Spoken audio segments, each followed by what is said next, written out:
Trenton was a really easygoing baby.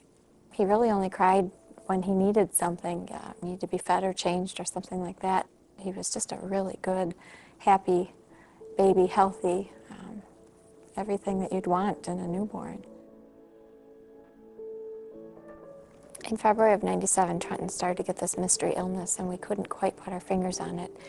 And he seemed perfectly fine when we drop him off at daycare, and then several times Julie called us to say, you have to come get him, he threw up. So we'd take him in right away, and the doctors would say, well, it's an ear infection. We heard ear infection several times and virus several times.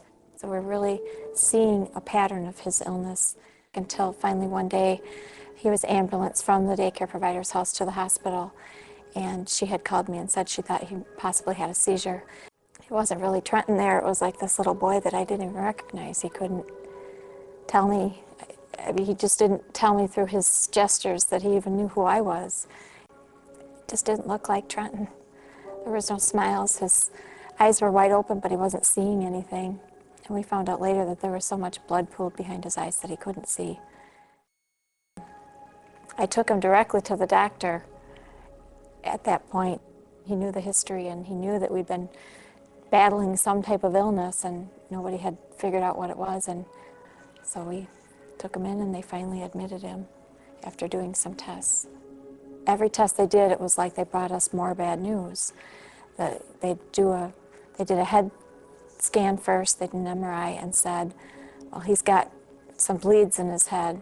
And then the next day they did some tests on his eyes.